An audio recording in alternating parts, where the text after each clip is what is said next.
থেকে কৃষ্ণনগরের মানুষের জন্য, নদিয়ার মানুষের জন্য কোন কোন দিকে নজর দিলে ভালো হয় বলে আপনি মনে করেন?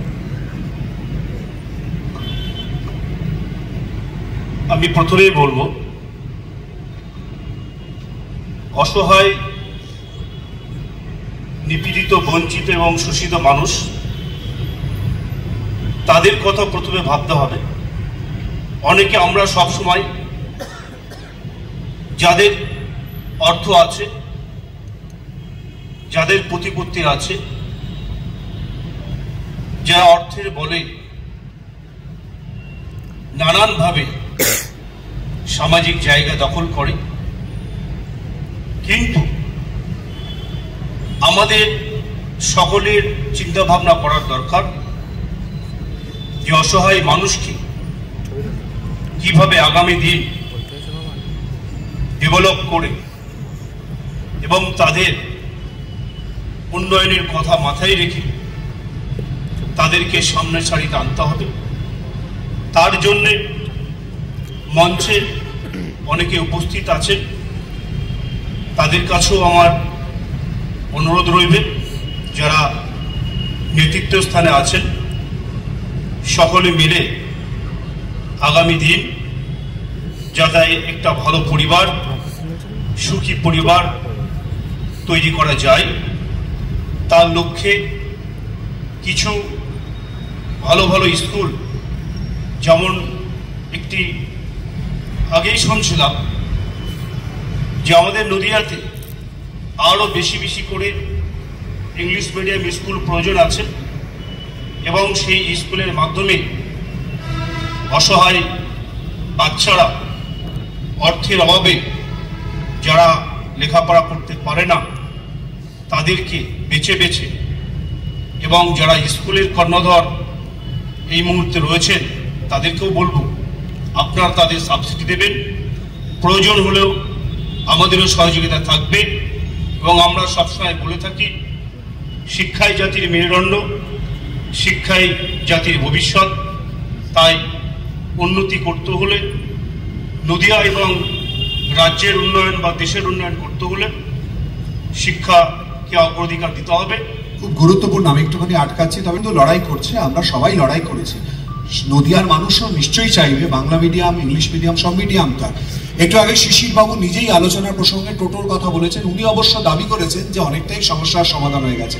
আমি কৃষ্ণনগরের জন্য আমি আপনি প্রত্যাশা কি করি সেই বিষয়টাই আমরা জানার, বোঝার, আলোচনা, সমালোচনার মাধ্যমে চেষ্টা করব।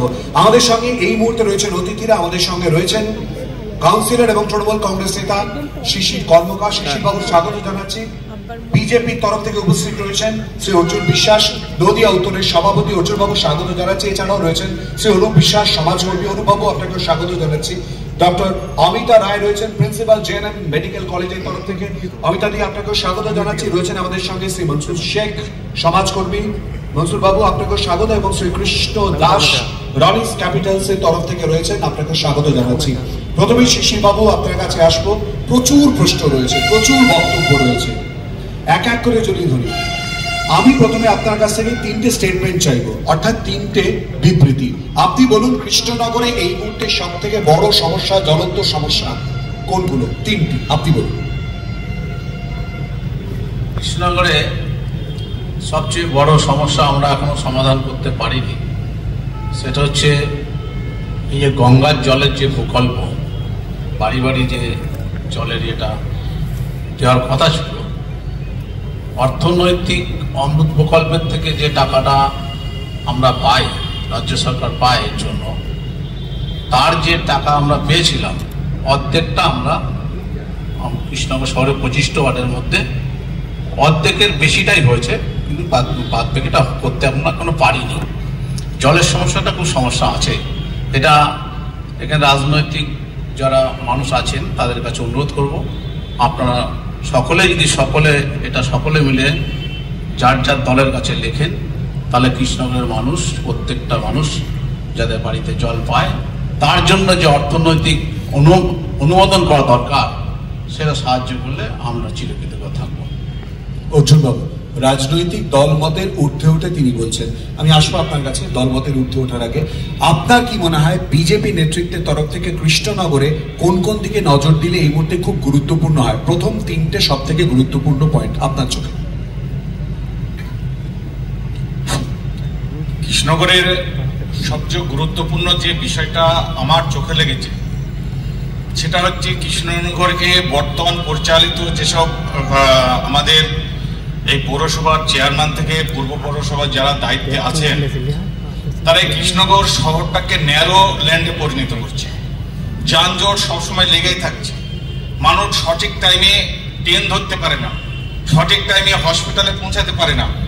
এটা হচ্ছে কৃষ্ণনগরের সবচেয়ে একটা সাধারণ মানুষের দুর্ভোগের কারণ। দ্বিতীয় পয়েন্ট হচ্ছে এখনো কৃষ্ণনগরে আমরা দেখেছি বর্ষার সময় যেটা হচ্ছে কৃষ্ণনগরে যে কোনো একদম কৃষ্ণনগরে হাটদ্দা সিটি যেটা পৌরসভার মোড় ওখানটায় দেখা যাচ্ছে যে একটু জল হলে এক হাঁটু জল জমে যায়, অর্থাৎ ড্রেনেজের যে ব্যবস্থা সেই ব্যবস্থাও এখন কৃষ্ণনগরের মধ্যে নেই।